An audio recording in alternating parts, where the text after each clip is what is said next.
Meus irmãos, a paz do Senhor Jesus Cristo. Vamos nessa tarde fazermos essa gravação para o nosso culto mais à noite. Nós teremos nosso culto no lar às 18 horas hoje. Estarei passando a programação, a sequência do culto, logo mais pelos grupos do WhatsApp.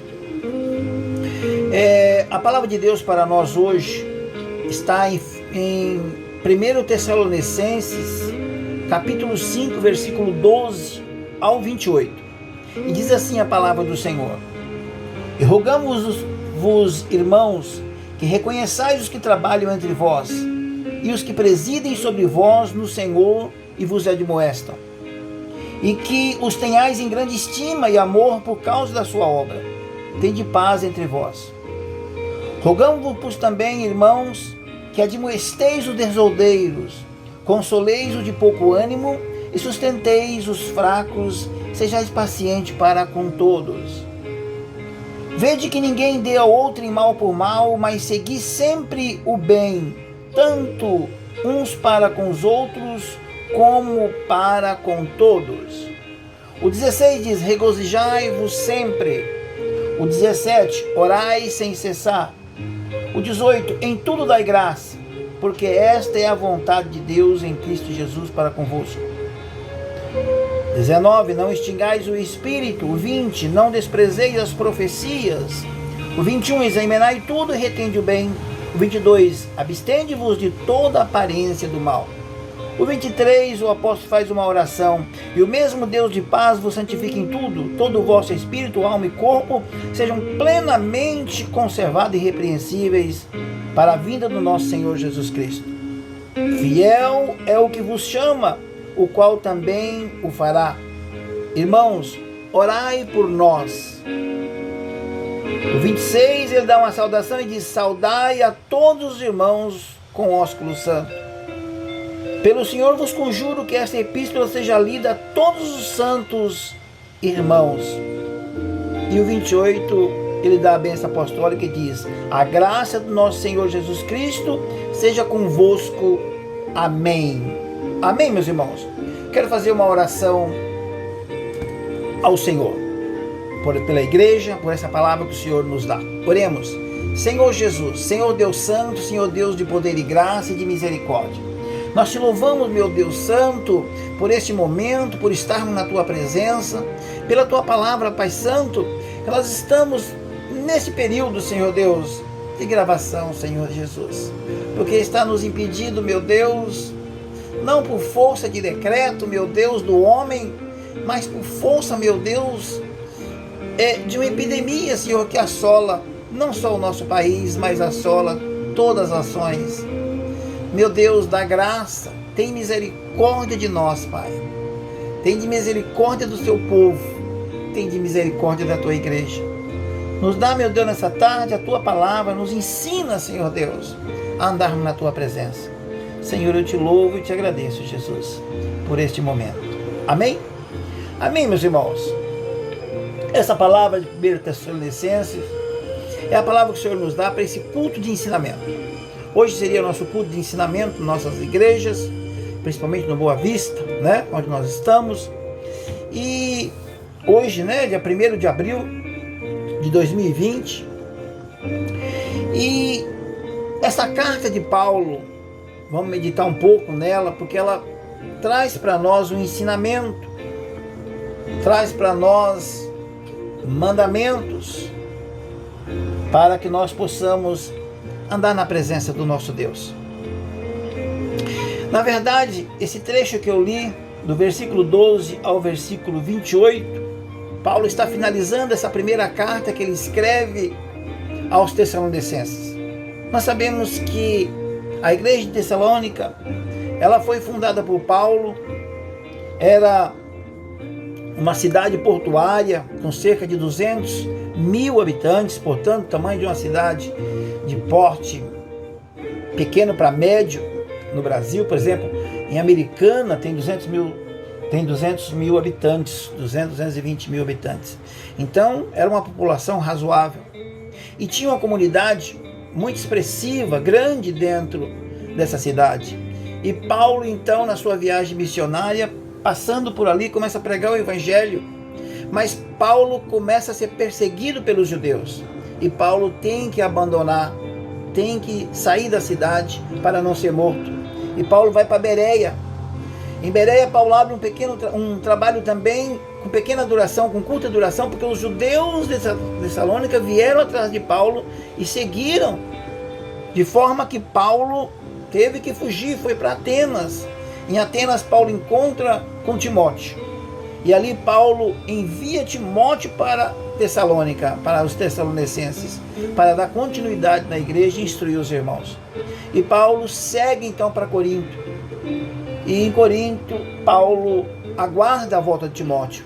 Por volta de 2, 3 meses, Timóteo volta e traz as notícias boas dessa igreja. Que era uma igreja que tinha prosperado, guardado a fé e proclamado o evangelho pelas cidades circunvizinhas. Paulo se alegra muito e escreve essa primeira carta, portanto, por volta de 2 a 3 meses depois de fundada. E essa é uma das primeiras cartas de Paulo. Paulo escreve por volta dos anos 50.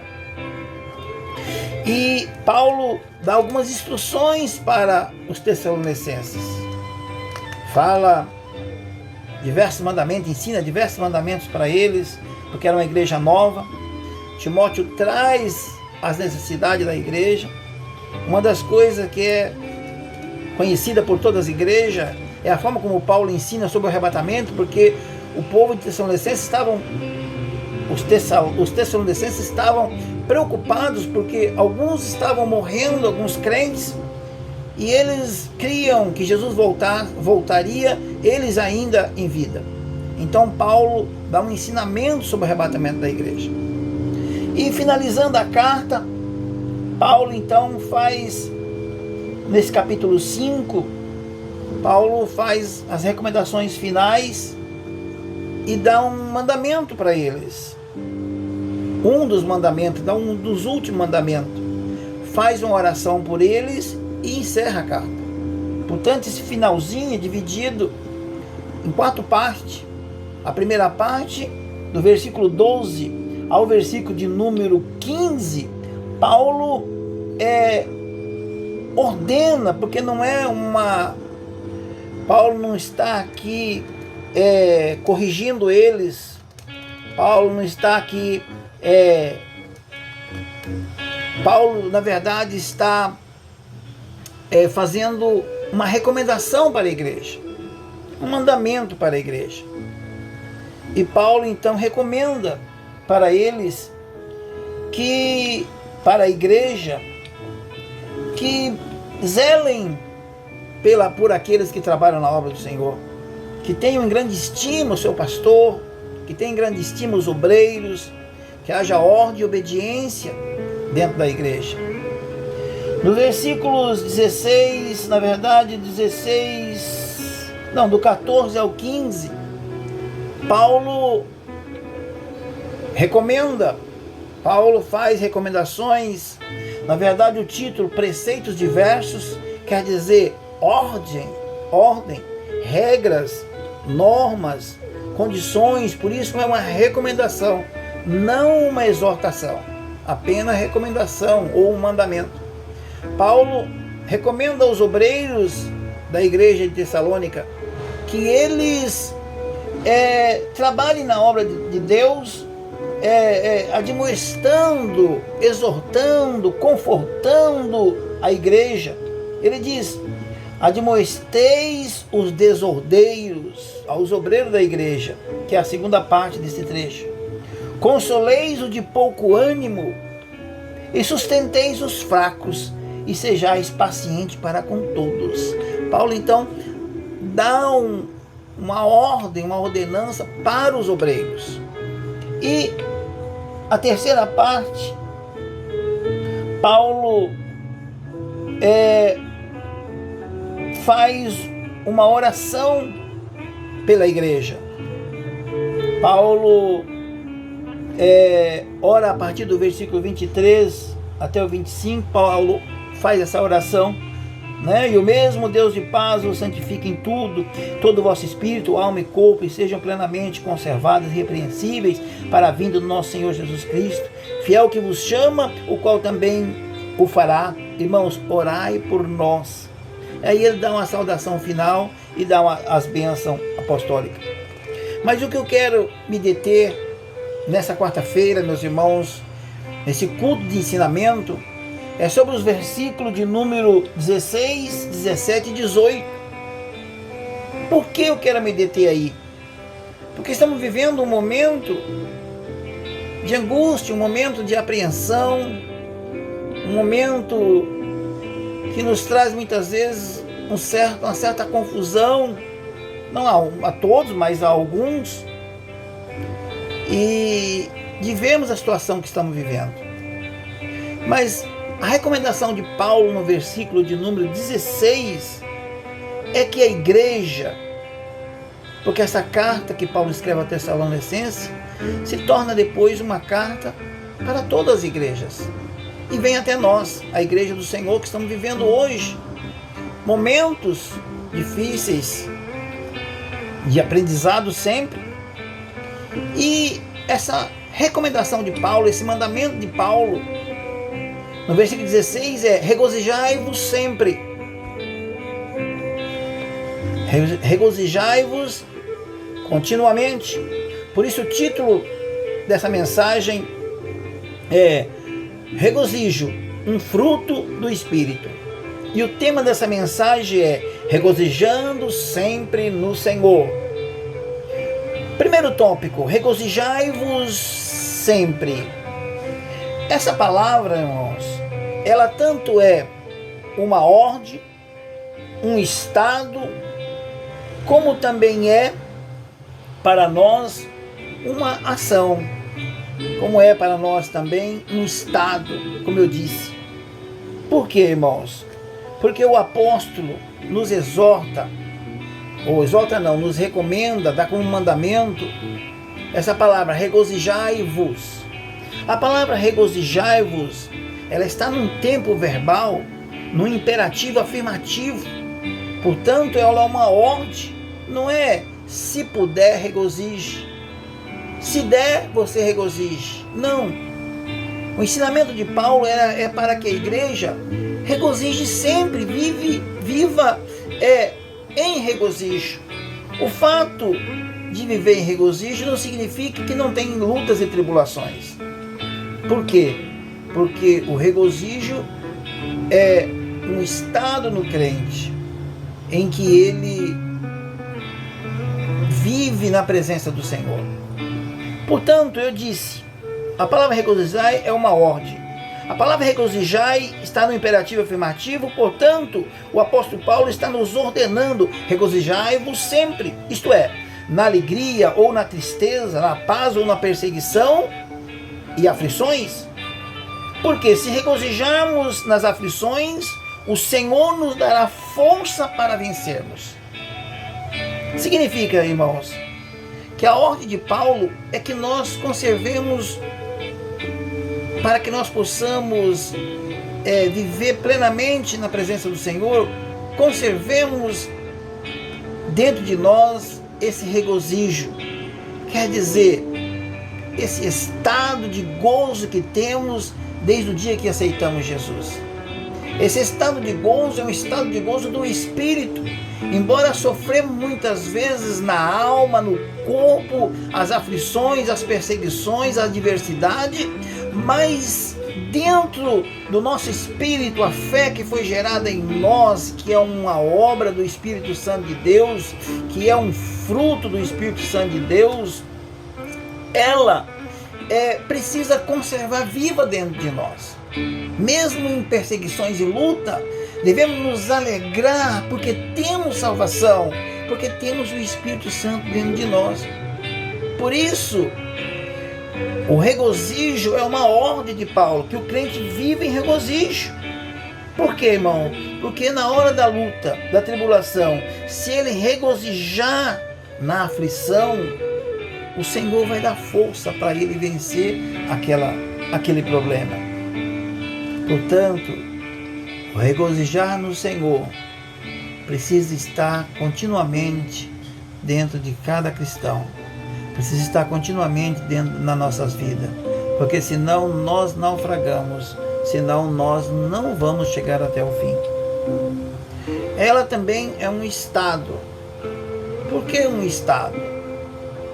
Porque o regozijar é na hora da vitória, na hora da alegria, sentir o gozo da vitória, né? No momento de bonança, no momento em que nós está tudo perfeito. Esta é uma ação, este é um momento, mas isso o mundo também tem. Mas o que crente tem é algo que o mundo não tem, que é a presença do Senhor. E a presença do Senhor tem que acalmar o seu espírito. E o seu espírito, a sua alma. E a sua alma, o seu corpo. No sentido de que o espírito cheio da presença de Deus dá força para que as emoções, para que os pensamentos, para que as perseguições sejam vencidas. Para que uma enfermidade no corpo, para que uma enfermidade num querido nosso possa ser confortado pelo nosso estado de espírito. Portanto, o regozijo no espírito não significa que o cristão está em um momento de paz ou de vitória. Não é uma ação isolada, mas sim um estado de espírito que o cristão vive na presença do Senhor. Portanto, irmãos, a vida do crente, ela tem que ser de gozo todo o tempo, porque o gozo, ele é gerado pelo Espírito Santo de Deus nas nossas vidas. Porque a diferença do homem que conhece a Deus, a diferença do homem cristão, do homem que se rendeu aos pés do Senhor, para o homem natural, é que o homem que se rendeu ao Senhor, ele conhece o Senhor. Ele tem a presença do Senhor, que o conforta, que o consola, porque ele tem esperança. Ele tem a confiança no Senhor. Portanto, nós devemos estar sempre nesse estado de graça, do gozo no Senhor. Também este gozo não pode ser gerado pelo nosso ego somente, porque aí é o homem natural. No momento que a minha alma se alegra, eu fico feliz. No momento que a minha alma se entristece, eu fico triste. Assim éramos nós antes de conhecer o Senhor, né? A alegria do cristão não está amortecida pelas aflições ou qualquer outra circunstância adversa que pode vir. Por quê? Porque está enraizada no relacionamento inexpurgável da pessoa do nosso Deus através de Jesus Cristo. Ela está dentro do nosso espírito, dentro da nossa alma. De maneira que não é qualquer aflição ou circunstância que nos tira da presença de Deus, como é gerado no ego natural, no ego humano. Mas a presença do Senhor, ela é gerada pelo Espírito Santo de Deus. Filipenses capítulo 2, 18. Veja o que diz a palavra do Senhor, Paulo escrevendo aos Filipenses. Diz assim a palavra do Senhor. O 17 dizia: ainda que seja oferecido por libação sobre sacrifício e serviço da vossa fé, folgo e me regozijo com todos vós. O 18 diz: e vós também regozijai-vos e alegrai-vos comigo por isto mesmo. Quer dizer, Paulo escrevendo aos filipenses, exortando eles à perseverança, exortando ao amor fraternal, à humildade. Paulo exorta, aqui é uma exortação, não é um mandamento, é uma exortação, quer dizer, desperta. Seja perseverante. Quer dizer, uma chamada de atenção. O versículo 25 diz assim, do capítulo 1, eu li o 2, 18, 17, 18, mas onde começa essa parte desse texto, sobre essa exortação, no 1, 28 e 29, diz assim: e em nada vos espanteis dos que resistem os que para eles, na verdade, é indício de perdição, mas para vós de salvação, isto é, de Deus. Porque vos foi concedido em relação a Cristo, não somente crer nele, mas também padecer por ele. Quer dizer, principalmente aos obreiros, ou aqueles que estão mais fortes na fé, ou conhecem mais, têm mais experiência com Deus, Deus não nos chamou somente para crer, muitos de nós, Deus chamou também para sofrer pela causa do Senhor. Deus nos chamou para vivermos na presença de Deus. Portanto, meus irmãos, o regozijo no coração do crente não pode ser tirado pelas adversidades da vida. Não pode. Na verdade, a alegria proposta na tribulação, quando o crente discerne o propósito de Deus, ele não é abatido por qualquer vento. Romanos 5, 3 a 5, veja o que diz Romanos 5, 3 a 5. Pela qual também temos entrada pela fé a esta graça, na qual estamos firmes e nos gloriamos na esperança da glória de Deus. E não somente isto, mas também nos gloriamos nas tribulações, sabendo que a tribulação produz paciência. E a paciência, a experiência, a esperança. E a esperança não traz confusão, porque o amor de Deus está derramado em nosso coração pelo Espírito Santo que nos foi dado. Quer dizer, Paulo, escrevendo aos Romanos, exorta, quanto ao sofrimento, à luta. Mas Paulo diz que a tribulação, a luta, por isso traz regozijo no crente, traz aprendizado para ele, traz experiência. Quanto mais nós sofremos, mais vamos ficando aptos para a peleja. E cada vez que surge uma peleja, nós, na experiência que já vamos adquirindo, nós vamos vencendo, ou vamos descobrindo as artimanhas de Satanás, os laços que ele armou, porque nós já aprendemos que ele arma os seus laços e nós corremos aos pés do Senhor. E diz a palavra do Senhor, Paulo escrevendo aos Romanos, que a tribulação gera paciência, a paciência gera o que? Experiência. Quer dizer, na hora da luta, nós aprendemos nas tribulações a ser mais paciente, a não desesperarmos, a não sair por aí culpando Deus, a não sair por aí reclamando com todos, mas sabemos esperar no Senhor e confiarmos que o Senhor dá vitória. E isso nos dá experiência com Deus, intimidade com Deus.